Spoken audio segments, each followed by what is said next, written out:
and I went to Porchester School in Bournemouth, where I met Ben.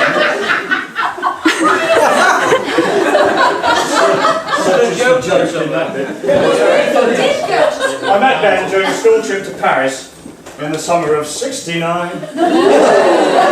It's just like in the song, except for a number of crucial differences, embracing geography, gender, Jimmy quitting, Jodie getting married, all sorts of things.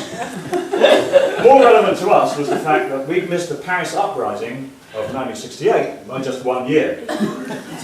History doesn't record how things could have turned out for the militant students and the trade unionists then bringing Paris to a virtual standstill had their tire-burning and rock-throwing been interrupted by the sight of two schoolboys, slightly drunk on their first taste of lager, stumbling towards the barricades and singing "My Pink Half of a Drainpipe" at the tops of their voices.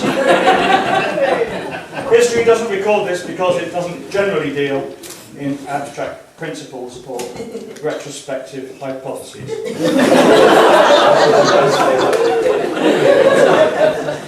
It's more concerned with hard facts. Obviously, it was the love of music that brought Bren and me together. The comedy music of the Bonzos, the challenging music of Frank Zappa, the alleged music of Captain Beefheart. What's that? Sorry, cheers. Is that my time up? Sorry. Many an evening was spent with our growing record collection, studying the sleeve notes, admiring the cover artwork, digesting the lyrics, and wondering which of us would be the first to buy a record player.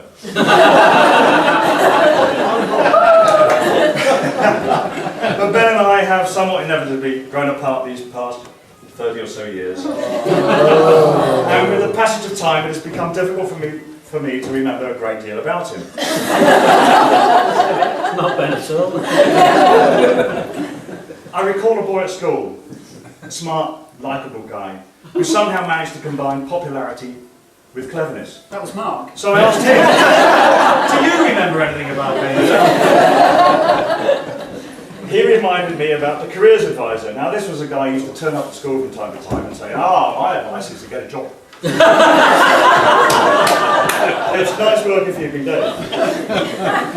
But with Ben, I don't know, there was something about him. The careers advisor looked at him and thought, there's something here, there's material I've got to work on. He became more analytical, asked more penetrating questions. He asked Ben, do you enjoy travel? Oh, yes, said Ben. I like travel. Do you enjoy meeting people? Interacting? Oh, yes, I suppose so. The careers advisor at that point looked satisfied, job well done. Well, they're always looking for good people at the milk marketing board. I understand that's a true story. It is now. Anyway, we both left school, me to pursue a spectacularly ill-conceived career in the construction industry, Ben to pursue, wherever the waves were, really. But for about 6 or 7 years in the 1970s, we kept in touch via the lost art of letter writing. And a quick rifle through the letters that still survive provides a clue as to why the art of letter writing is being lost with such enthusiasm. This writing sometimes provides us fascinating glimpse into our past, or, more disturbingly, a behind-the-sofa look into his. Here are some golden nuggets. Ben had been somewhere or other in his mum's car.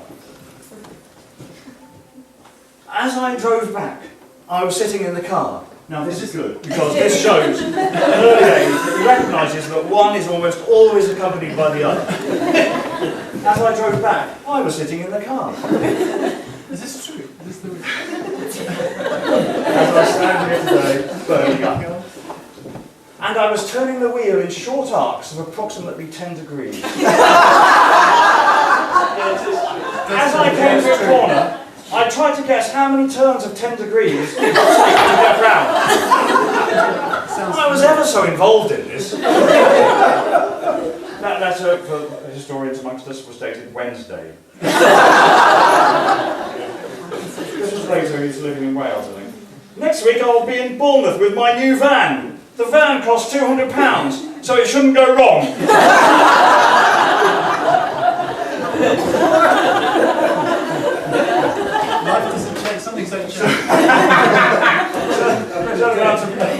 sets in here. I hope you got my other letter and was just as bored with it as you are with this one.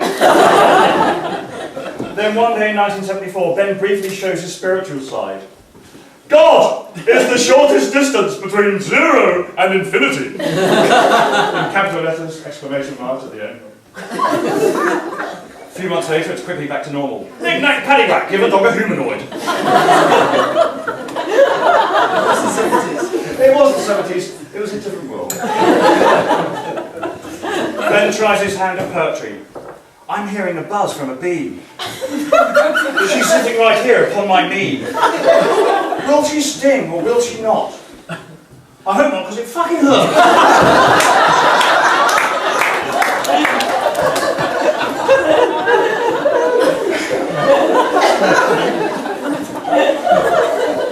In this one from 1971, Ben lets his imagination take flight.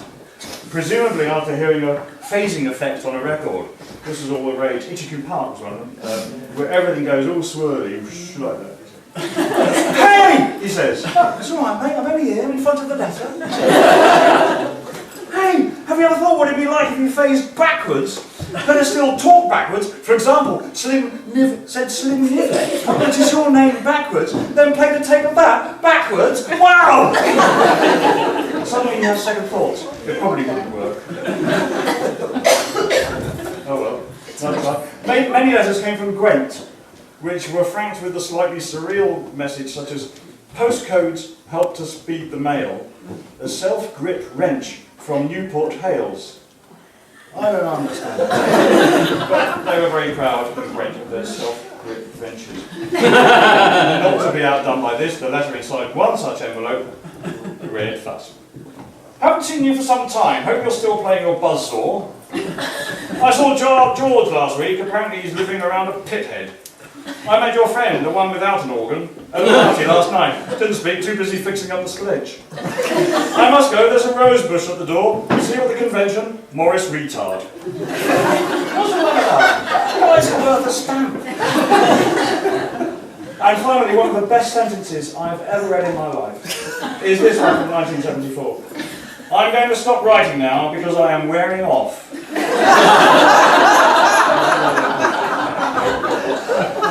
Anyway, what became of Ben? What happened to the boy who was great at art, fanatical about surfing, desperately willful, obdurately single-minded, infuriatingly obstinate? How did he change and mature? Anyone? You can get back to me on that. One thing we do know, of course, is that he had two fantastic kids, who I believe have made it all the way here today. Yeah. And without wishing to embarrass them or indeed myself, I'd like to propose a toast to Jasmine and Oakley, and also to mention that it was Jasmine's 80th birthday on Wednesday, and if you hurry, you'll catch the shops in Barnstable before. To Jasmine and Oakley. Sorry.